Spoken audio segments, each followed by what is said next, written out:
제가 오늘 여러분들과 함께 잠깐이지만은 누가복음 11장에 나와 있는 우리가 너무 잘 알고 있는 말씀, 이 말씀을 중심으로 해갖고 기도에 대해서 좀 생각을 해보려고 합니다. 제가 아는 어떤 권사님이 딸이 있는데 대학 시험을 봤는데 첫 해 미끄러졌습니다. 그래서 재수를 했는데 재수하면서도 그다지 그렇게 공부를 열심히 안 하는 거예요. 자연스럽게 이제 성적이 잘 안 나오겠죠. 엄마가 새벽마다 교회 가서 참 애통하는 마음으로 딸을 위해서 기도를 합니다. 그래서 딸은 그 엄마의 심정을 잘 몰라요. 그래서 하루는 딸을 앞에 붙잡아 놓고 정말 그 진지하게 이야기를 했어요. 야, 내가 너를 위해서 매일 새벽마다 간절히 기도를 한다. 너 간절이라는 뜻이 뭔 줄 아냐? 그거는 간이 절이라는 뜻이다. 내가 너를 위해서 그렇게 간절히 기도를 한다. 그런 그 대화를 나눈 것을 저에게 말씀을 해주셨습니다. 그래서 저는 제가 나름대로 이 국어에 대해서 자신이 있었는데 그때 처음 알았어요. 간절이라는 말이 간절이다라는 뜻이구나. 그래서 대화가 끝나자마자 집에 가서 얼른 사전을 찾아봤습니다. 그랬더니 전혀 그런 뜻은 아니고요. 그렇지만은 참 그때 그 대화가 저에게 굉장히 인상적이었던 것은 뭐 사전에 어떤 뜻이 있든지 간에 그거보다는 정말 그 간이 절이다라는 말이 이게 참 간절이라는 뜻이구나, 그런 느낌이 있었습니다. 오늘 말씀에 보니까 이 말씀은 2000년 전에 중동의 어느 한 마을에서 일어났던 사건을 소재로 하고 있습니다. 밤이 야심한 시간에 식구들이 다 지금 깊은 잠에 이제 빠져드는 그런 시간에 느닷없이 정말 예고도 없이 뜻밖의 먼 곳에서 한 손님이 찾아왔는데 몰골을 보니까 꼴이 말이 아니죠. 중동은 사막지대 아닙니까? 사막지대를 몇 날 며칠을 걸려서 통과를 했는지는 모르겠지만은 아주 몰골은 꾀죄죄하고 또 식사를 잘 못해서 사람이 상당히 수척하고 야이고 피곤에 쩔어서 그렇게 예고도 없이 벗이 친구가 찾아왔는데 그 친구를 맞이하는 순간에 이 주인의 마음이 너무 짠했어요. 그래서 뭘 먹을 걸 대접을 해야 되는데 자기 집에 아무것도 없었습니다. 할 수 없이 옆집에 찾아가서 이제 그 야심한 시간에 체면을 무릅쓰고 문을 꽉꽉꽉꽉 두드리면서 말하기를, 벗이여, 내 친구가 갑자기 찾아왔는데 그를 마땅히 대접할 것이 없으니 나에게 빵 한 조각만 좀 나눠줬으면 좋겠습니다 라고 부탁했는데, 사실 사람은 다 인지상정이라고 하는 것이 있어갖고 밤늦은 시간에 잠자리에 이렇게 들어서 꿈나라에 가는 그 찰나에 누가 와서 뭘 부탁하면은 짜증나죠. 같은 집안에 사는 사람들끼리도 짜증나는 일입니다. 근데 생판 모르는 사람을 위해서 이웃집 사람이 와서 이런 부탁을 하니까 사실 상당히 불쾌하고 노엽고 짜증날 수 있는 상황이지만 그가 여기 보니까 하도 간절히 8절에 보니까 간절히 부탁을 하길래 그 간절한 마음을 차마 외면할 수가 없어서 일어나서 먹을 것을 내줬다, 이런 말씀이 기록되어 있습니다. 우리가 너무나 잘 아는 그런 말씀이지요. 자, 그래서 대부분의 경우에 이 말씀에 기초해서 목사님들도 그렇고 또 성경을 읽는 우리 신자들도 그렇고 하나님한테 기도할 때 응답받으려면 간절히 기도를 해야 된다, 그렇게 생각을 하기가 쉽습니다. 자, 우리가 하나님 앞에 기도할 때 간절히 기도해야 되는 것은 너무나 당연한 말씀입니다. 그런데 우리가 기도할 때 기도에 가장 필요한 조건이 간절히라고 하는 우리의 어떤 태도에 초점을 맞추다 보면은 자칫하면은 두 가지 오류에 빠질 수가 있습니다. 첫 번째 오류는 우리가 기도할 때 간절히 기도한다 해야 된다 그러면은 이 말은 뒤집어서 생각하면은 간절한 상황이 안 생기면은 기도의 필요성도 잘 못 느낄 수가 있습니다. 아마 실제로 여러분들 제 말이 그냥 이렇게 드리는 말씀이 아니라 좀 현실적으로 일리가 있다라고 동의를 하실 수 있을 것 같아요. 우리가 언제 기도합니까? 주로 언제 우리가 기도합니까? 뭔가 문제가 생겨야 내 힘으로 풀 수 없는 위급하고 다급한 어떤 문제가 생겨야 그때 하나님께 이제 간절히 기도하게 되죠.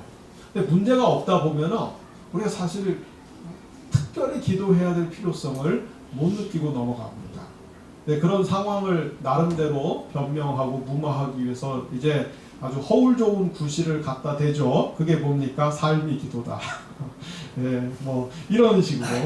네, 근데 사실 기도라고 하는 것은 물론 삶 자체가 기도가 되고 우리의 뭐 호흡 자체가 기도가 돼야 되겠지만은 또 기도는 하나님 앞에 따로 특별히 구별된 하나의 그 경건한 예식으로서 우리가 하나님 앞에 시간과 또 공간을 구별해서 마음을 특별히 들여서 바쳐야 되는 그런 것이죠. 그런데 대개 우리는 문제가 있을 때, 어려운 일이 있을 때, 힘든 일이 있을 때 그때 가서 간절히 기도하지 그런 일이 안 생기면은 그냥 적당히 하나님을 잊어버리고 사는 경우가 많다라고 하는 것입니다. 또 한 가지 문제는 이런 것이 있죠. 우리가 이제 어떤 문제가 있는데 하나님 앞에 간절히 기도를 했더니 새벽기도도 안 나가던 새벽기도도 열심히 나가고 금식도 하고 또 필요하면은 철야기도도 하고 그것도 안 되면은 기도원에 쫓아 올라가시는 분들도 있어요. 그렇게 하나님 앞에 죽자하자 매달렸더니 정말 기적 같은 일이 일어나서 하나님이 나의 문제를 해결해 주셨다.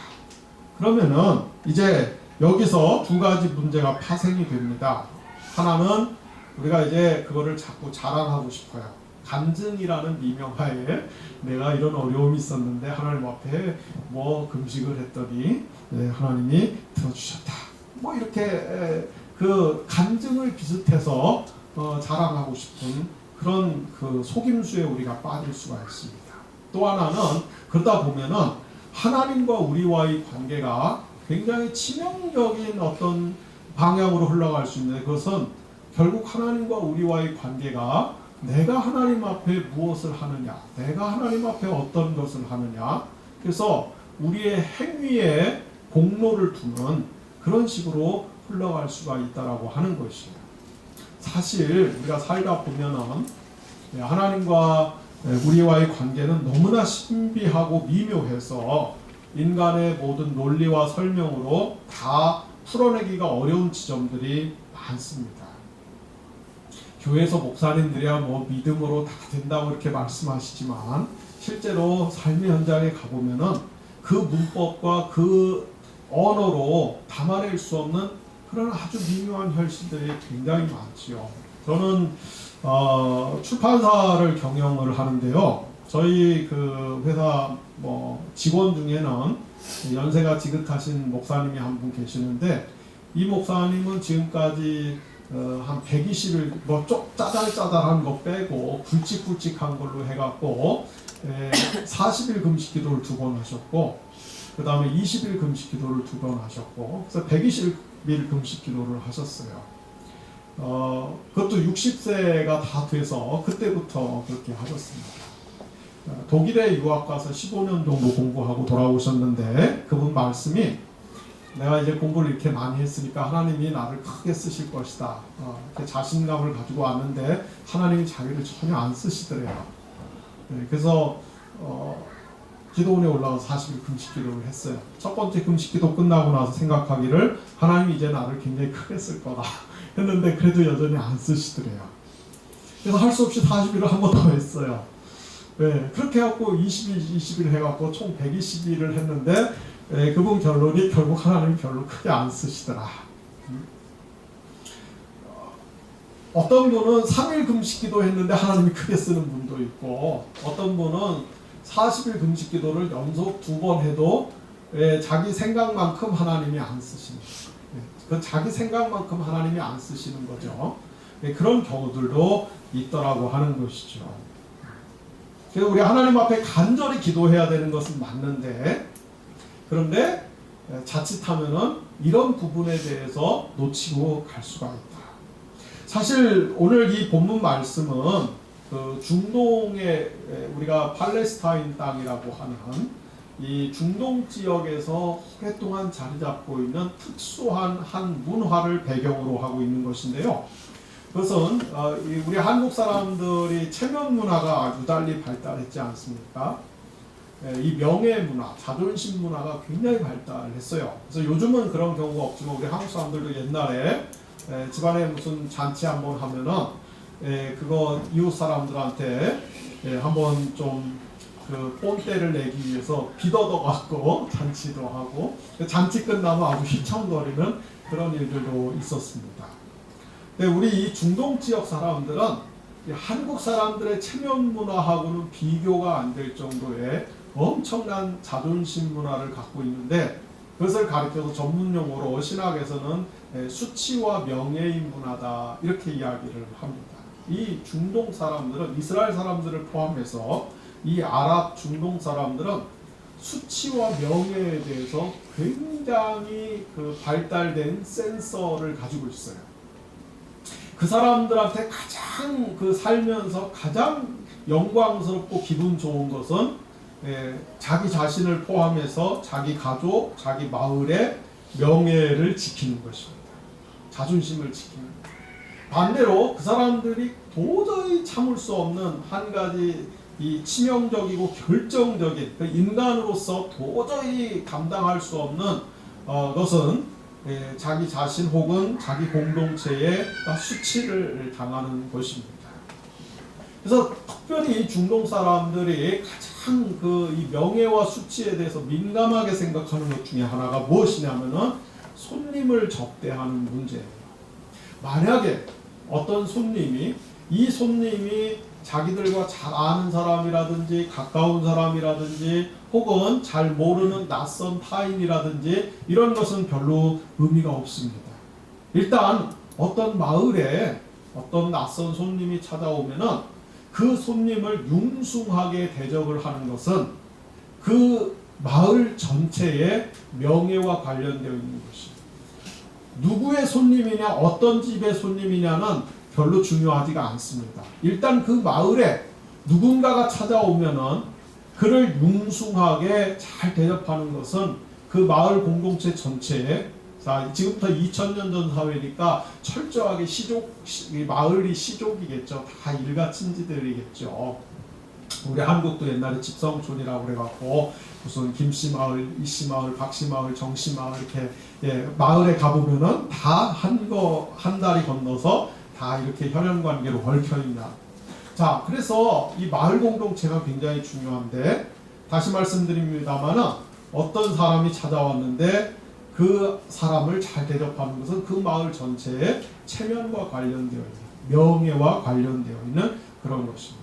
반대로 손님을 소홀하게 대접하고 야박하게 대접하면은 그 마을 전체가 그 주변에 있는 수많은 마을들 사이에서, 수많은 여행객들 사이에서 인간 말종들이 모여 사는, 인간 이하들이 모여 사는 그런 아주 몹쓸 동네, 형편없는 동네로 낙인이 찍힌. 그래서 어디를 가든지 그것 때문에 수치를 당할 수밖에 없는, 이것이 바로 중동 문화의 특징이라고 하는 것이에요. 그래서 우리가 창세기, 예를 들어서 창세기 18장 이런 데 보면은 아브라함이 이렇게 자기 사는 마을 입구에 나와서 잠깐 바람 쐬고 있는데 천사들이 이렇게 나그네로 분해갖고 그냥 이렇게 그 마을 이렇게 지나가는데 사실 아무 관계가 없는 사이잖아요. 그런데 아브라함이 어떻게 합니까? 천사들 앞에 달려나와서 무릎을 꿇고 아주 이 공손하게 환대를 하면서, 그리고 자기 집으로 모시고 가서 제일 좋은 음식, 제일 좋은 송아지를 잡아갖고 융숭하게 대접을 하는데, 그런 아브라함의 일련의 모든 자세를 창세기 기자가 어떻게 묘사하고 있습니까? 아브라함이 마치 우리가 고급 식당에 가면은 잘 훈련된 웨이터 혹은 웨이트리스가 이 식탁에서 음식을 듣는 이 손님들 옆에서 식사가 끝날 때까지 정중하게 이 서빙을 하듯이 아브라함이 마치 그런 자세로 그렇게 이 지나가는 나그네를 접대하는 그런 모습이 나와요. 사실 창세기에 나오는 아브라함은 굉장히 부자입니다. 자기 집에 일단 벌써 우리로 따지면 뭐 노비, 머슴 이런 종, 사병들, 가병들 이런 사람들이 수백 명 이상 되는 재산도 많은 그런 사람이에요. 자기 집을 이렇게 스쳐 지나가는 그 나그네는 이렇게 딱 봐도 그냥 뭐 별 볼품 없는 그런 사람입니다. 그런데도 불구하고 아브라함이 그렇게 융숭하게 대접을 하는 것은 바로 이 중동 지역에서 수천 년 동안 내려온 수치와 명예의 문화, 자존심의 문화, 체면의 문화와 관련되어 있기 때문에 그런 것이죠. 자, 그래서 우리가 이런 관점에서 오늘 복음서를 다시 본문을 읽어보면은 이 말씀의 뜻은 이런 뜻이지요. 자, 어떤 중동의 한 마을에 야밤중에 손님이 한 사람 찾아왔어요. 우리 같으면은 그 밤에 찾아온 손님은 상당히 홀대를 당하는, 문전박대를 당하는 그런 처지일 수밖에 없을 것입니다. 그런데 그 손님을 맞이하는 집주인이나 또 자기 집에 먹을 만한 마땅한 음식이 없기 때문에 할 수 없이 이웃집에 가서 빵을 빌리고 그래서 그 빵을 내줄 수밖에 없는 그 사람이나 이 상황에서 가장 지금 중요하게 생각하고 있는 이슈는 무엇입니까? 오밤중에 난데없이 찾아온 이 사람을 융숭하게 대접하지 않으면 그 마을 전체가 명예가 크게 훼손되는 상황이다 이 말이죠. 그래서 사실은 손님 그 자체에 대한 어떤 그것보다는 그를 어떻게 대접해야 된다는 그 손님 자체의 필요성보다는 그를 접대해야만 되는 이 마을 주민들의 이 명예 때문에 모두들 다 이 야심한 시간이지만은 갑자기 일어나서 부산을 떨면서 음식을 준비하는 것이 지극히 당연한 상황이라는 거예요. 이것이 지극히 당연한 상황. 그래서 사실 우리말 성경에 누가복음 11장 8절에 보면은 내가 너희에게 말하노니 비록 벗됨으로 인하여서는 일어나서 주지 아니할지라도 그 간청함을 인하여 일어나 그 요구대로 주리라 이렇게 되어 있는데요. 여기 간청함이라고 번역된 이 헬라어 단어가 제가 조금 이렇게 헬라어 단어를 쓰면은 인 아나데이아라고 하는 단어인데 이 단어의 진짜 뜻은 그 부끄러움을 당하지 않기 위해서, 수치를 당하지 않기 위해서란 뜻입니다. 그러니까 우리말 성경이 조금 번역이 잘못된 거예요. 그러니까 이런 뜻이죠. 벗됨을 인하여서는 일어나서 주지 아니할지라도 수치를 당하지 않기 위해서 일어나서 주리라 그런 뜻입니다. 자, 그렇다면은 여러분 우리가 하나님 앞에 기도할 때 하나님이 우리의 기도를 들어주시는 것은 들어주실 수밖에 없는 것은 들어주셔야만 되는 것은 우리가 하나님 앞에 뭘 어떻게 금식도 하고 철야도 하고 새벽기도도 하고 우리가 하나님 앞에 애절하게 몸부림치기 때문에 하나님이 그것을 갸륵하게 여겨서 그것을 특별히 귀하게 여겨서 그것에 대한 하나의 보상으로 우리의 기도를 들어주시는 것이 아니라 하나님이 우리의 기도를 들어주실 수밖에 없는 것은 하나님이 우리 기도를 들어주시지 않으면 하나님이 하나님으로서의 자격이 상실되기 때문에 그래요. 하나님의 명예가 크게 훼손되기 때문에 그렇습니다. 하나님이 수치를 당하기 때문에 그렇습니다. 그래서 하나님은 자기의 하나님됨을 필사적으로 지키셔야 되기 때문에 우리의 기도에 적극적으로 응답하시는 하나님이신 것입니다. 시편의 기자는 다윗은 시편 23편에서 이렇게 아름다운 시를 고백한 적이 있지요. 야훼는 나의 목자시니 내가 부족함이 없으리로다.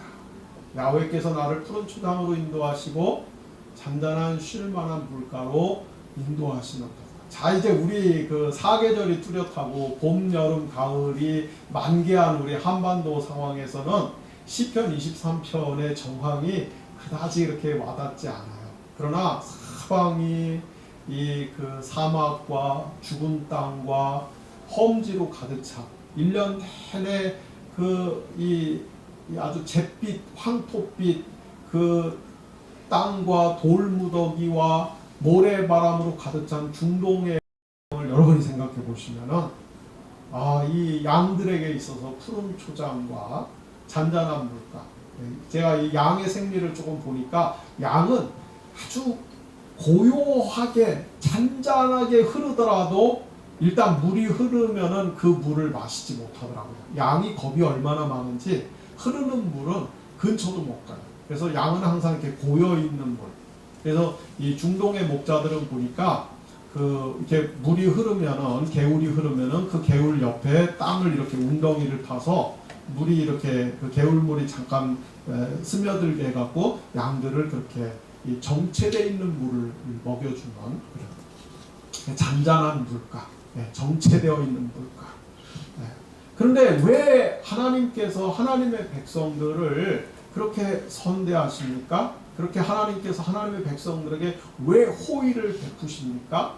양들이 하나님 앞에 우리한테 좀 싱싱한 야채를 주세요. 우리한테 그 좀 새파랗고 그 영양가 있는 그런 풀도 좀 주시고 깨끗하고 맑은 물도 좀 주세요. 해서 양들이 하나님 앞에 인매하고 간절히 기도해서가 아니라는 것이죠. 다윗은 바로 다음에 뭐라고 고백합니까? 야훼께서 자기 이름을 위하여, 야훼께서 자기 이름을 위하여 자신의 양떼를 옳은 길로 인도하십니다. 이 사막 지역, 중동 지역은 우리처럼 이렇게 길이 제대로 이렇게 잘 편성돼 있고 닦여져 있지 않기 때문에 그냥 다 개발지기 때문에 방향 감각을 제대로 파악하기 어렵기 때문에 조금만 길을 잘못 들으면 어디로 가는지도 모르고 그렇게 길을 잃어버릴 수 있는 그리고 곳곳에 이리 늑대와 같은 야생동물과 이 광야의 도적대들이 호시탐탐 생명을 누리고 있는 그런 환경입니다. 그래서 항상 누군가가 옳은 길로 인도해 줘야 됩니다. 잔잔한 물가와 푸른 풀을 먹을 수 있는 옳은 길로, 바른 길로 항상 인도해 줘야 되는데 왜 하나님이 당신의 백성들에게 그런 선대를 베푸시는가, 그런 호의를 베푸시는가? 인간 편에서 하나님 앞에 애절하게, 애통하게, 간절하게 기도하기 때문이 아니고 하나님께서 그렇게 마땅히 하실 수밖에 없는 하나님이 너무나 은혜로우신 분이기 때문에, 하나님이 너무나 좋으신 분, 선하신 분, 자비로우신 분이시기 때문에 하나님이 그렇게 하지 않으면은 하나님은 하나님으로서의 명예를 크게 손상당하신다 이 말입니다.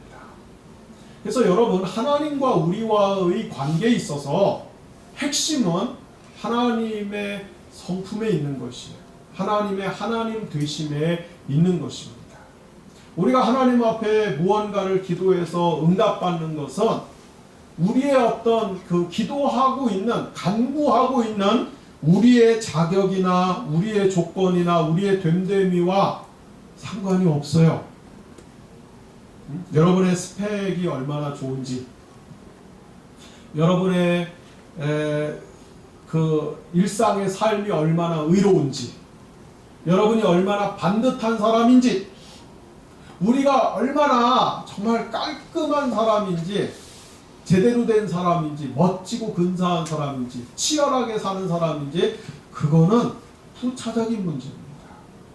하나님과 우리와의 관계에 있어서 더 중요한 것은 하나님이 어떤 분이시냐, 하나님이 누구시냐 이 말이에요. 하나님이 우리의 기도를 들어주시는 것은 그분이 우리의 기도를 들어주실 수밖에 없는, 들어주시기를 기뻐하시는 합당하신 분이시기 때문에 우리에게 선을 베풀어 주시는 것이지, 우리가 하나님 앞에 어떤 자격이나 조건이나 이런 것을 가지고 있기 때문이 아니라고 하는 것입니다. 기독교는 이 부분을 정확하게 하고 넘어가야 돼요. 제가 한 4일 전인가요, 밤 늦은 시간에 그 PD 수첩을 오랜만에 봤다가 정말 이렇게 가슴이 아픈 장면들을 봤어요. 저는 여기 이렇게 오늘 만화인 교회 와서 보니까 우리 젊은 분들이 많으시네요. 몇 살이세요? 네. 젊은 거 맞으세요? 네. 저는 이렇게 사람들이 몇 년 전만 해도 저를 좀 젊게 봤는데 저는 이렇게 젊은 분들을 보면은 너무 감사하고 귀해요. 왜냐하면 우리 한국교회가 지금 제가 20대 후반 뭐 요때만 해도 한 벌써 20몇 년 전만 해도 뭐 한국교회 1300만 기독교인 뭐 그런 얘기를 막 공공연하게 했어요. 근데 지금은 한국교회 한 400만 500만 그런 얘기해요. 그리고 한 200만 정도는 하나님을 믿는데 교회는 안 나가요. 그래서 그런 사람들 가리켜서 요새 가나안 정도라고 그러죠. 그 안 나가를 거꾸로 하면 가나안 정도. 그래서 가나안 정도가 한 200만 정도 되고요. 근데 한국교회가 지금 그 한국 사회, 한국 교회가 직면하고 있는 큰 문제는 뭐냐면은 인구 절벽 문제입니다. 교회 용어로 따지면 우리 지금 신자 절벽 문제에 상당히 직면해 있는데, 인구 절벽이 아주 우리 지금 향후 한 세대를 우리 민족을 괴롭힐 수 있는, 우리 민족의 생존과 흥망성쇠를 좌우할 수 있는 치명적인 지금 문제인데요. 예, 우리 교회 안으로 좀 좁혀서 보면은 우리 교회에 지금 젊은이들이 없어요. 네. 그래서 20대 이하 비율, 신자 비율을 지금 보통 한 2%에서 3% 정도 잡습니다. 그러니까 100명의 한국 사람 중에 젊은이들 동년배에서 한 2~3명이 교회에 다닌다고 봐요. 그 2~3명이 누구냐면 목사 자식 하나, 장로 자식 하나 이렇게 그래요. 그래서 이대로 가면은 앞으로 한 10년 이렇게 지나면은 한국 교회가 거의 우리 사회에서 소수 종교가 될 가능성이 굉장히 많고요. 또 한 가지 문제는 지금 이제 한국 교회를 떠받들고 있는 분들이 50~60대 신자들인데, 그러니까 이분들이 교회를 떠받든다는 얘기는 출석률뿐만 아니라 그래도 이제 헌금 이렇게 11조 하는 훈련들을 받으셔갖고 지금 이제 교회에서 필요한 경비를 충당을 하고 있어요. 근데 이제 우리 한국 사회 자체가 사실 50~60대가 되면 이제 수입을 이렇게 뭐 공무원 연금이나 이런 게 아니면은 이제 정상적인 고정적 수입을 내기가 굉장히 어렵습니다. 그래서 한 뭐 제가 볼 때는 5년 안에 우리 한국 교회 헌금이 이제 거의 없어질 것이다. 이제 연세가 더 들어가시면은.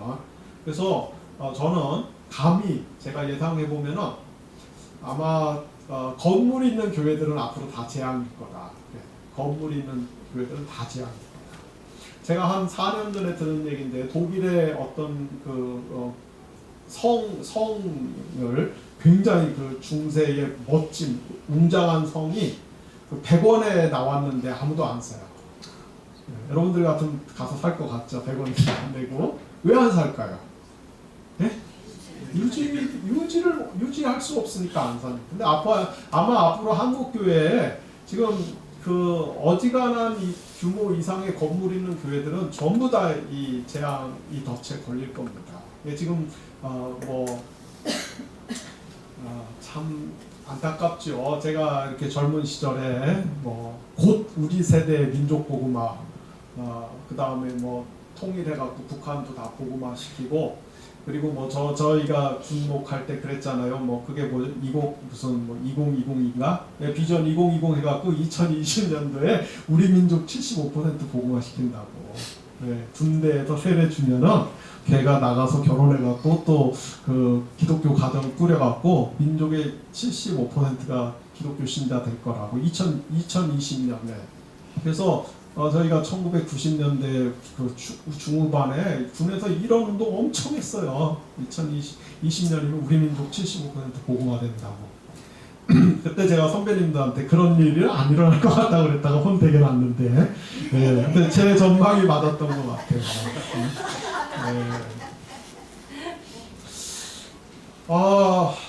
근데 제가 이제 그 며칠 전에 PD 수첩을 봤는데 요새 청년들 취업이 너무 어려운 거예요. 그래서 서울대학교 그 졸업식장에 그 기자가 나가서 서울대 졸업하는 사람들, 학생들 인터뷰를 하는데 뭐 어떤 학생 붙잡고 취업했냐 했더니 자기는 너무나 운 좋게 취업을 했다. 그래서 이번에 그러면 네가 들어간 회사에서 몇 명 뽑았냐 그랬더니 15명 뽑았는데 지원자가 7,000명이 왔다. 이 어떤 경영학과 나온 학생은 자기는 2명 뽑는데 간신히 이렇게 들어가고서 됐다 이런. 그리고 취업이 안 되니까 요새 우리 청년들 중에 취업 사기에 걸리는 청년들이 너무나 많은 거예요. 브로커들이 접근해갖고 나한테 3천만 원, 5천만 원 주면은 내가 이렇게 잘하는데 소개해주겠다. 네, 그래서 취업해서 그래서 막 은행에서 대출 받아갖고 갖다 줬다가 사기당하고 이 대출금 갚으려고 막 그냥 아르바이트 하면서 원금은 못 갚고 이자만 갚기도 막 그냥 막 계속 인터뷰하면서 그러더라고요. 자살하고 싶은 생각밖에 없다고. 네. 여러분 마태복음 19장에 보면은 놀라운 비유가 하나 나오죠. 그게 뭡니까? 그 포도원 그 주인의 비유. 네. 아침에, 점심에, 오후에, 저녁에 나가서 그 놀고 있는 사람들, 백수들, 실업자들, 구직자들을 그냥 조건 없이 데려다가 하루 종일 일한 사람이나 5시간 일한 사람이나 3시간 일한 사람이나 심지어 1시간 일한 사람에게도 그와 그의 가족이 필요로 하는 그날에 필요로 하는 일용할 양식을 넉넉하게 기꺼이 내주는 그 포도원 선한 포도원 주인의 비유. 여러분 그분이 누굽니까? 바로 하나님이신 거죠. 그런데 그들을 향한 도움, 그들을 향한 구원이 어디에서 옵니까? 그 선한 포도원 주인의 성품에서 비롯됩니다. 은혜로운 성품에서 비롯됩니다. 자비로운 성품에서 비롯되는 거예요. 인애로운 성품에서 비롯되는 것입니다. 하나님과 우리와의 관계에 있어서 하나님이 왜 우리에게 우리를 선대해 주시는가?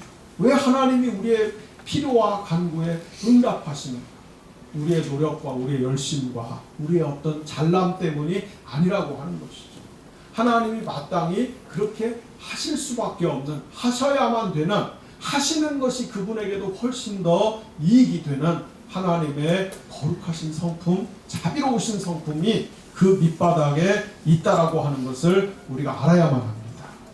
그렇기 때문에 우리가 기도를 할 때, 기도라고 하는 것은 하나님과 신자와의 관계를 그 척도를 재는 가장 분명한 기준이에요. 가장 분명한 기준. 이 사람이 정말 살아있는 신자인가? 이 사람이 정말 진정한 하나님의 백성인가? 이 사람이 정말 그리스도와 연합하여서 그리스도에게 소속된 사람인가? 이것을 볼 수 있는 가장 분명한 징후가 뭐냐면은 이 사람이 기도하는 사람인가? 이걸 봅니다. 그런데 우리가 하나님 앞에 기도할 때 가장 중요한 것이 뭐라고요? 그래서 하나님을 우리가 얼마나 신뢰할 수 있느냐 이것이에요.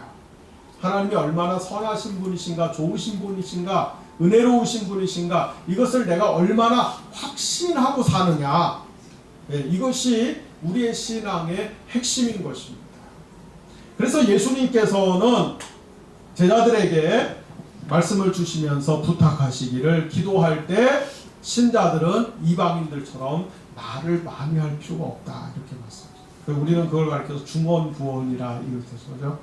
네, 여러분 혹시 방언 기도하시는 분들 계세요? 네, 방언 하시는 분 계세요? 네, 저 어렸을 때 교회 가서 막 이렇게 금요 철야기도, 저희가 어렸을 때는 금요일날 철야기도 하면 진짜 올라이트를 했거든요. 네, 뭐 이렇게 저녁에 잠깐 모여서 뭐 한두 시간 심야기도가 아니라 정말 밤 10시 시작하면은 새벽 5시까지 하고 새벽 기도까지 하고 집에 오는, 그럴 때 막 옆에 보면 뭐 권사님들, 집사님들 막 방언기도 막 하시고, 제가 어려서 너무 그게 부럽고 신기하고, 그래갖고 제가 물어봤어요. 방언을 받으면 뭐가 좋냐? 그랬더니 우리 그 같이 기도하시던 권사님, 집사님들 하시는 말씀이, 한국말로 기도하다가 이제 내용이 떨어지면은 방언으로 또 기도하다가 다시 한국말로 이렇게 기도 제목이 생각나면은 다시 한국말로 기도하니까 기도 시간이 굉장히 길어져서 좋다 그런 얘기를 하시더라고요. 그래서 저는 방언은 그런 용도로 쓰는 줄 알았어요. 네, 이렇게 한국말 기도 내용이 떨어지면은 실탄이 떨어지면은 임시로 좀 이렇게 쓰다가 또 이제 실탄이 구해지면은 다시 이렇게 한국말 기도하는 그런 용도인 줄 알았는데 나중에 이제 제가 하나님의 어떤 은혜의 세계, 성령의 세계, 은사의 세계를 깊이 경험하고 나서 많이 경험하고 나서 방언은 그런 기도가 아니라 이 방언 기도 자체가 굉장히 깊고 신령한 기도구나 그런 생각을 했습니다. 자, 근데 우리가 기도 그러면은 두 가지를 중요하게 생각한다 이거죠. 아까 말씀드린 것처럼 얼마나 애절하게 기도하느냐, 또 한 가지는 얼마나 길게 기도하느냐. 근데 길게 기도하려면은 방법이 둘 중에 하나입니다. 하나는 뭐예요? 한 말 또 하고 한 말 또 하고 한 말 또 하고 그러면은 기도 시간은 자연히 늘어나요. 근데 한 말 또 하고 한 말 또 하고 그렇게 안 하고 기도를 길게 하고 싶으면은 그러면은 방법은 하나밖에 없습니다. 뭡니까? 중보기도를 많이 하면 돼요. 우리가 기도할 수 있는 나를 위해서 우리 가정을 위해서 기도할 수 있는 건 사실 제한돼 있잖아요. 그래서 우리의 기도의 폭을 기도의 범위를 넓혀서 우리 성도들을 위해서 이웃을 위해서 이 땅에 고난받는 자들을 위해서 위정자들을 위해서 또 우리 한국이 속해 있는 지역의 평화를 위해서 기도하기 시작하면은 이제 그 기도가 길어지는 것이죠. 그런데 예수님은 말씀하시기를 기도를 중언부언하지 말아라. 한 번 한 말 또 하고 또 하고 또 하고 그러지 말아라. 이렇게 말씀하셨어요. 근데 우리는 기도할 때 어떻게 합니까? 중언부언을 하려고 해요. 자꾸 한 말 또 하고 한 말 또 하고 한 말 또 하고. 왜 한 말 또 합니까? 사실은 상대를 못 믿기 때문에 그래요. 상대를 못 믿으니까 한 말 또 하는 거예요. 부모님들이 왜 자식한테 한 말 또 하고 한 말 또 합니까? 그게 뭐예요? 잔소리죠. 왜 잔소리를 합니까? 자식을 못 믿으니까 하는 거예요. 부부 사이도 마찬가지더라고요. 한 말 또 하고 한 말 또 하는 거는 나 너 못 믿겠어. 이거를 확인사살하는 거예요. 상대를 향해서도 확인사살하고 자기를 향해서도 확인사살하고. 근데 사실은 믿는 사이면은 신뢰하는 사이면은 한마디면 pit해요. 한마디면. 예수님은 중언부언하지 말라. 이거는 이방인들이 하는 것이다. 이방인들도 기도합니다. 그런데 이방인들의 기도는 뭡니까? 없는 신을 향해서 하는 기도예요. 그들이 신이라고 생각하는 것은 알고 보니까 자기들이 만든 신입니다. 그들이 신이라고 생각하는 것은 알고 보니까 귀신이에요.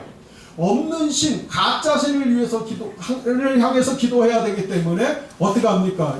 없는 거를 향해서 기도하는데 확신이 없는데 어때요? 그러니까 확인사살을 해야죠. 그래서 어떻게 해야 돼요? 한 말 또 하고 한 말 또 하고 한 말 또 하고. 그러나 우리는 살아계신 하나님, 유일하신 하나님, 진정하신 하나님, 온 우주 만물을 하나님의 말씀과 사랑으로 창조하시고 지금도 능력 있는 두 손으로 붙들고 통치하고 계시고 우리의 모든 머리털럭 하나까지도 자세하게 헤아리시며 우리의 삶에 지대한 관심을 갖고 계시는 자비로우신 하나님을 우리가 확신한다면 우리는 하나님 앞에 중언부언할 필요가 없는 것입니다.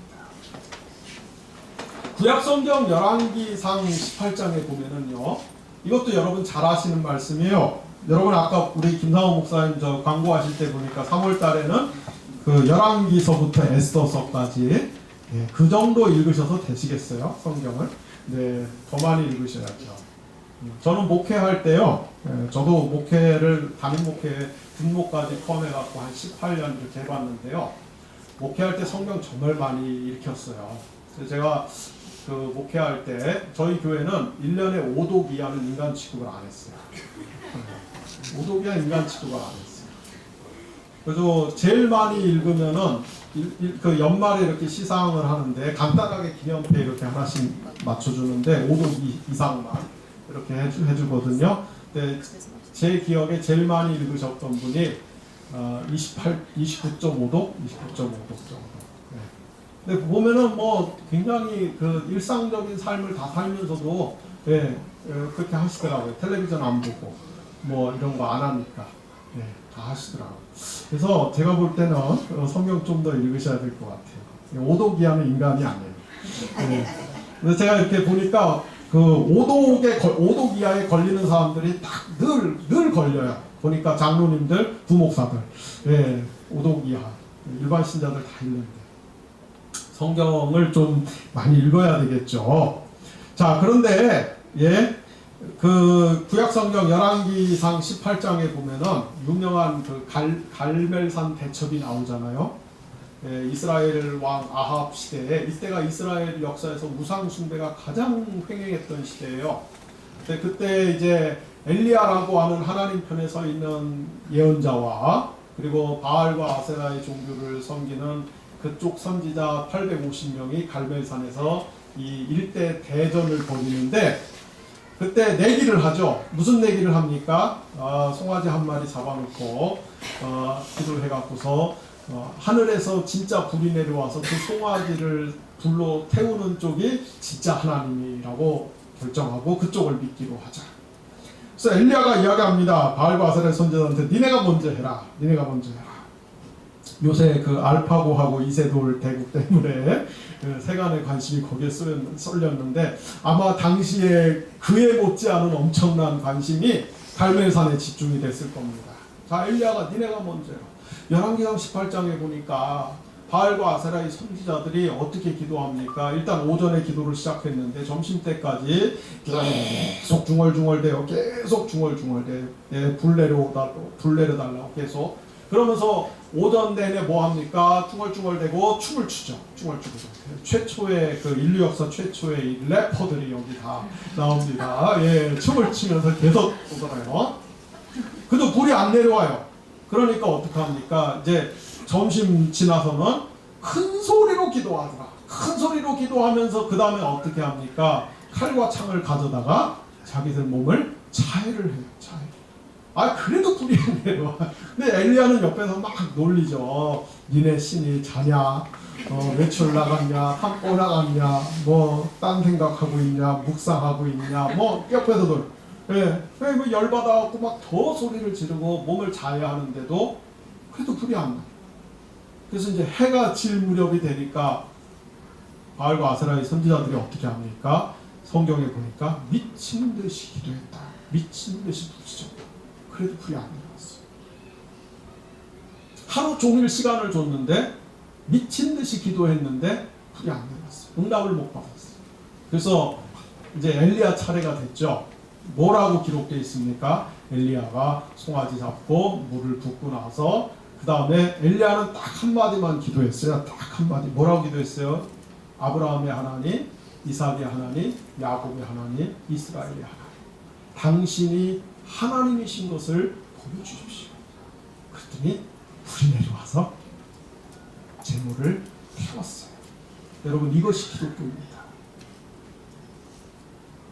없는 신을 향해서 기도하니까 큰 소리로 기도하고 미친 듯이 기도해요.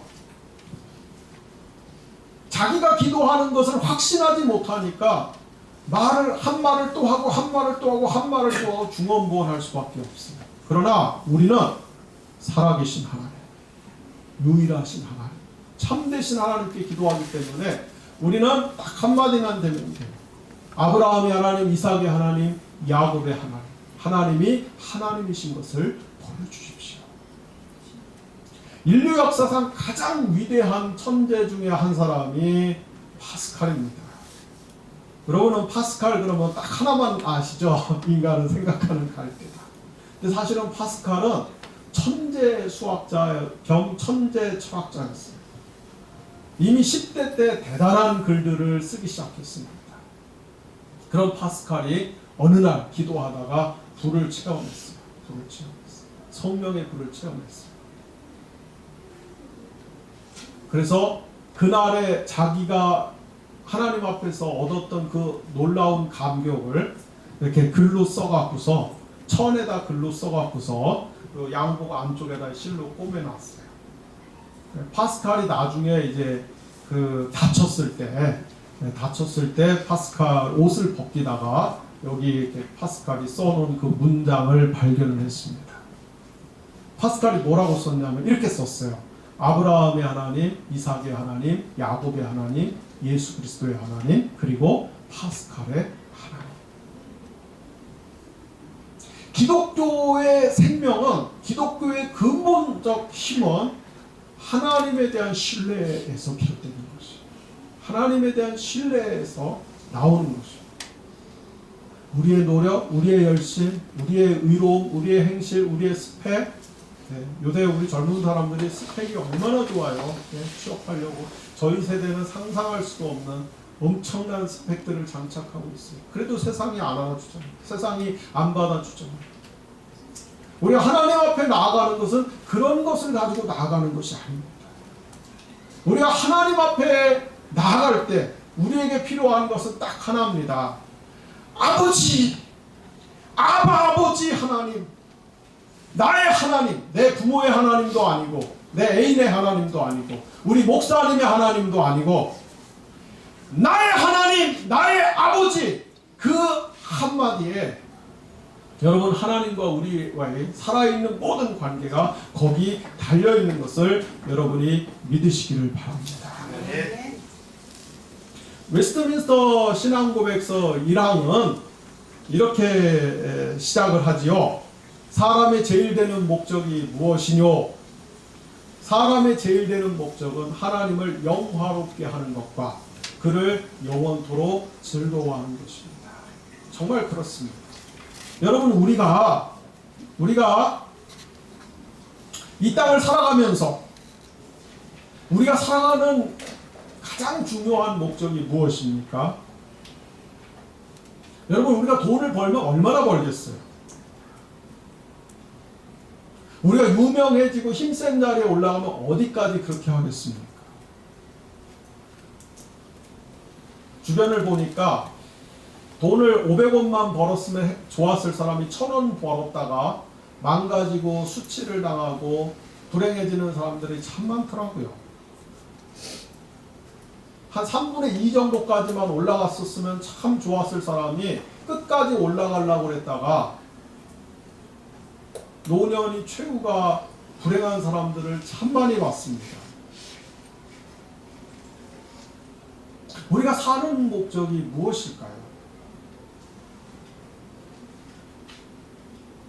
웨스트민스터 신앙고백서 1항은 신자의 사는 목적은 하나님을 즐거워하는 것이다. 이렇게 하나님을 즐거워하는 것이다. 여러분은 일상의 삶 속에서 하나님을 얼마나 즐거워하며 살고 계십니까? 그분의 임재를 얼마나 느끼며 살고 있습니까?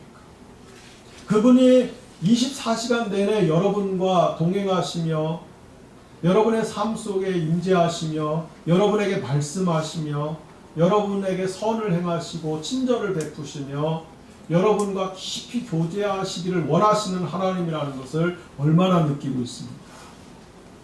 아니면은 일상의 삶 속에서는 하나님에 대해서 심각하게 생각하지 못하고 있다가 이렇게 그 정해진 예배 시간, 정해진 크리스찬들의 공적인 모임에 왔을 때만 불현듯이 하나님을 그 순간 잠깐 떠올리고 가는 그런 수준은 아니십니까? 위대한 신앙의 선조들은 우리에게 말씀하기를 신자들의 가장 큰 삶의 목적은 뭐가 되어야 된다? 모든 삶 전체에서 하나님을 계속해서 즐거워해야 된다고 이야기합니다. 저는 결혼 초창기에요. 저는 지금도 늘 그런 것 때문에 많이 야단을 맞는데 결혼 생활 초창기에 정말 제가 제 아내한테 너무나 잘한다고 생각했어요. 너무나 잘한다, 완벽하다고 생각했어요. 왜냐하면은 제가 이렇게 퇴근하면서 항상 하루도 안 빼고 마트에 들려갖고 장을 쫙 봐갖고 와서 그 다음에 집에 와서 냉장고에 착착착착 넣어놓고 그리고 집에 오면은 옷 갈아입고 청소부터 쫙 해놓고 이렇게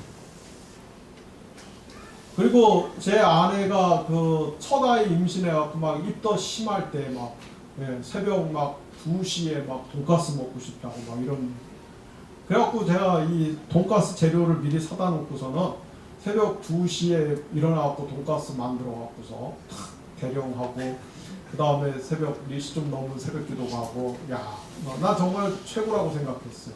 그런데 우리 아내가 만족을 못하더라고요. 그렇게 별로 모르겠어요. 근데 어느 날 진지하게 저를 붙잡고 얘기를 하더라고요. 내가 원하는 거는, 자기가 원하는 건 그런 게 아니라 얘기를 좀 하자. 대화를 하자. 예. 난 대화가 안 돼요. 예, 일을 일단 쫙 해놓고 그 다음에 다음날 출근해야 되니까 자야 되잖아요. 예, 그죠? 그러니까 얘기를 하자고 말을 걸어도 이렇게 건성으로 듣고 알았어 얘기해봐. 그러고서 이제 저는 딴 생각을 하는데 어느 날 이걸 정면으로 건드리더라고요. 내가 필요로 하는 거는 그런 게 아니에요. 내가 필요로 하는 거는 대화를 하자. 대화를 하자. 저는 굉장히 충격을 받았어요. 네. 우리와 하나님과의 관계에 있어서 정말 필요한 것이 무엇일까요? 하나님이 정말 우리한테 원하시는 것이 무엇일까요? 하나님이 정말 우리한테 원하시는 것은 그분과의 깊은 대화일 것입니다. 교제일 것입니다. 그것을 위해서 우리는 무엇을 해야 됩니까? 하나님을 먼저 신뢰하는 법을 배워야 돼요. 하나님을 신뢰하는 법을. 여기 부모님들이 계시는데요. 여기 계신 부모님들은 이제 제가 봤을 때 이미 그 기회를 거의 놓쳤어요. 네, 그래서 별로 그 재생의 가능성이 별로 없으시고요. 여기 이제 우리 젊은 분들 결혼을 이제 막 하셨거나 이제 막 하실 분들, 아직 희망이 있는 분들을 향해서 제가 한 가지 말씀만 드리고 설교를 마치도록 하겠습니다. 미국 뉴욕 대학교 심리학 교수의 이 폴 비츠라고 하는 그 분이 무신론자들의 생애를 쭉 연구를 했는데, 무신론자들에 대해서 집중적으로 연구를 했는데, 그분이 굉장히 독특한 어떤 그 무신론자들의 독특한 공통점을 하나 발견을 했습니다. 그게 뭐냐면은 유명한 무신론자들, 우리 근대 무신론의 아버지라고 할 수 있는 포이어바흐, 니체, 프로이드, 마르크스, 등등등등해서 그 굉장한 무신론자들이 보니까 아버지하고의 관계가 다 안 좋았어요.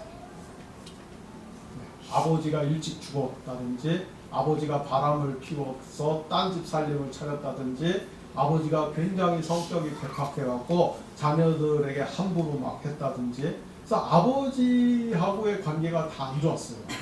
그래서 이 폴 비츠 교수가 내린 결론은, 저는 그 결론에 100% 동의하지는 않습니다. 한 85% 정도 동의하고요. 나머지 15%는 동의하지 않아요. 왜냐하면 아버지 나쁜 분들 중에도 예수 잘 믿는 분들이 있거든요. 그래서 근데 굉장히 중요한 통찰력이 있는 거예요. 그래서 이 폴 비츠 교수가 내린 결론은, 이게 이제 심리학, 우리가 정신분석학에서 대성분석 그 대상관계 이론이라고 그러잖아요. 우리가 이렇게 이 건물에서, 유네스코 건물에서 명동 거리를 내다볼 때 그냥 내다보는 게 아니라 창문을 통해서 내다보듯이 저기 이 오브젝트 대상이 있다는 것이죠. 그래서 우리가 하늘에 계신 아버지를 바라볼 때도 그냥 하나님 아버지를 직접적으로 바라보는 게 아니라 인간 부모를 통해서 본다는 거예요.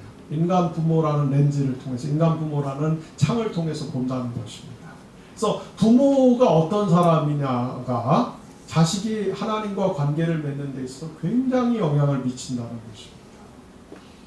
것입니다. 무신론까지는 아니지만은 대체로 이거는 맞는 것 같아요. 아버지가 굉장히 온유하고 선하고 자비롭고 이해심이 많고 또 이렇게 잘 참고 용납해주고 이런 아버지를 둔 분들은 하나님을 그런 아버지로 이렇게 이해를 하는 경우가 굉장히 많은 것 같아요. 무슨 짓을 해도 하나님은 나를 다 이해해 주셔. 그래서 이런 분들 대체로 예배 시간 잘 늦어요. 이런 거 갖고는 하나님이 안 하신다. 하나님이 이런 거 갖고는 나한테 문제를 안 삼는다. 근데 이렇게 자기 아버지가 막 이렇게 조금만 잘못해도 막 그 굉장히 신경질적으로 반응하고 아주 막 그 아버지가 까탈스럽고 이런 분들 있잖아요. 엄한 분들. 이런 분들은 대체로 하나님을 그렇게 인식을 합니다. 그래서 하나님은 내가 이렇게 허투루 사는 거, 경건하지 않게 사는 거, 내가 막 이렇게 신자답지 않게 사는 거 이거 용납을 못 하시는 분이다. 그래서 하나님 앞에서 늘 조심하려고 그러고 나름대로 자기를 철두철미하게 이렇게 관리를 하려고 그럽니다.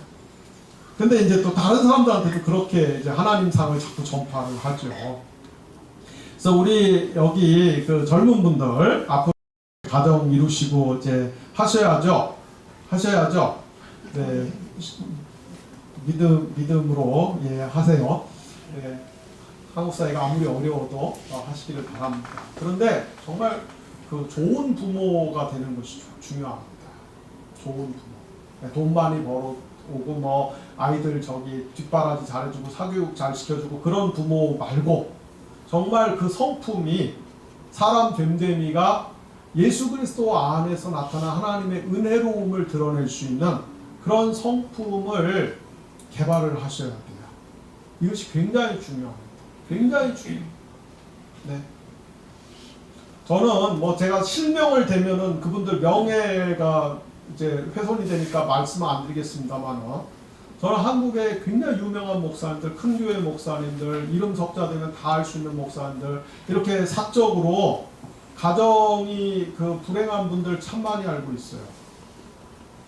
너무나 하나님에 대한 열심들이 있는데 하나님께 정말 목숨 바쳐 헌신하고 충성했는데, 그런데 가정 안에 들어가서 보면은 관계가 깨져 있고 서로 몇십 년이 지나도록 말도 안 하고 있고 문제가 있고 정말 그런 분들 많이 알고 있어요. 근데 제가 이렇게 보니까 공통점이 이런 문제예요. 조상 때부터 내려왔던 그 가정 안에서의 지나친 엄격함, 지나침도 윤리적인, 유교적인 그 윤리적인 그 엄격함, 이런 것들. 자꾸 이런 그 유교적인 그 윤리의 엄격함을 기독교라고 생각하는 분들이 계시는데, 제가 보기엔 그거는 좀 빨리 깨트려야 될 것 같아요. 이제 말씀을 마치겠습니다. 정말 우리가 그 살면서 또 신앙생활하면서 가장 중요한 것이 무엇이냐? 하나님을 신뢰합니다. 하나님을 신뢰. 저는 저희 아버님도 목사님이셨고 뭐 저희 조상들이 꽤 오래 예수 믿고 했는데, 그리고 저도 뭐 모태신앙서부터 예수님 믿었고, 그리고 뭐 그 27살에 목사 돼갖고 한 23년 이렇게 목사 생활하면서 뭐 굉장히 핫한, 저는 정말 그 하나님께 열심을 다했던 것 같아요. 정말 열심을 다했어요. 군목들도 다 뭐 군목들이 주로 그렇지만 저도 30대에 예배당만 7개를 졌어요. 군대에서 5개 지고요, 나와서 2개 지고요. 하도 맨날 저기 그런 것만 하고 다니니까 저희 집사람 저보고 전공 건축 부전공 신학이라고 뭐라고 했어요. 네. 정말 뭐 하나님 앞에 열심히 했어요. 그런데 45살이 넘어서 이걸 깨달았어요. 하나님이 기뻐하시는 것은 그것보다는, 그게 아니라는 게 아니라 그것보다는 하나님과의 깊은 신뢰, 하나님과의 깊은 교제, 그 안에서 자유함을 누리는 것이구나. 이걸 깨달았습니다. 제가 감히 말씀드립니다. 하나님이 여러분의 필요를 다 알고 계세요. 여러분의 문제, 여러분의 아픔, 여러분의 고민, 여러분의 애통함, 여러분의 괴로움, 하나님이 다 알고 계십니다. 이미 다 알고 계세요. 구하지 않아도 무엇이 필요한지 다 알고 계십니다. 그럼 왜 하나님이 그것을 아직 안 주고 계실 거예요? 어떤 부분을 훈련시키기 위함이죠. 어떤 부분을 훈련시키기 위함입니까?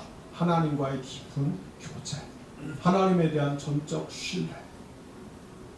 아버지, 내가 지금 이런 많은 문제가 있고 많은 숙제가 있는데 설령 이것이 해결되지 않는다 할지라도, 이것이 내가 원하는 쪽으로 흘러가지 않는다 할지라도, 그러나 내게 아버지 한 분만 계시다면 그것으로 내가 얼마든지 족할 수 있고 행복할 수 있습니다. 아버지, 내가 그 비결을 알기를 원합니다. 그 수준까지 가기를 원합니다. 하나님은 그것을 훈련시키기를 원하고 계시는 것이죠. 그래서 마나임 교회 사실 제가 오늘 여기 이렇게 처음에 와서 갔는데요. 코끝이 참 찡했어요. 왜냐하면은 2003년도니까 13년 전이네요. 13년 전에 저도 이렇게 예배 드렸어요. 군대 2003년도에 제대하고요. 제대하고서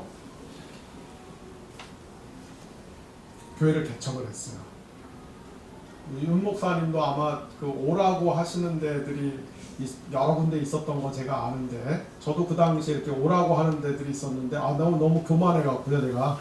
네, 교만해갖고 개척하면은 사람들이 구름대같이 올 줄 알고서는 덜커덩 개척했다가, 네, 정말 3개월은 우리 집 전세 아파트 마루에서 예배드리고요. 그 다음에 9개월은 이렇게 그 고정된 장소도 없었어요. 9개월은 뭐 어디 식당, 한 주는 식당 주일 안 여는데, 한 주는 어디 공공기관 강당에 가서, 그래갖고는 막 주일날마다 이런 거 들고 돌아다니느냐고. 참 그때 진짜 이렇게 앉아갖고서 남의 건물에서 정말 이렇게 앉아갖고 예배드렸어요. 이렇게 앉아서 예배드리는 것만 해도 정말 그때 감지덕지 했던 시절이 있었어요. 네. 근데 제가 여기 아까 딱 들어서 왔는데 그 생각이 막 나는 거예요. 맞아, 나도 13년 전에 이런 시절이 있었다. 이런 시절. 여러분 괜찮아요. 네, 괜찮아요. 조금 불편할 수 있어요. 이렇게 예배드리고 이런 남의 건물 이렇게 하는 것이 조금 불편할 수 있어요. 그러나 괜찮아요. 하나님이 나를 아시는 것처럼 내가 하나님을 알면 돼요. 하나님이 나를 믿어주시는 것처럼 내가 하나님을 믿으면 돼요. 하나님과 우리와의 관계가 정말 살아있는 그 신뢰하는 관계, 여러분 그런 성도들이 모여있는 교회, 하나님이 찾고 기뻐하시는 교회는 그런 교회인 것을 믿습니다. 마하나임 교회가 그런 교회인 줄로 믿습니다. 기도하겠습니다.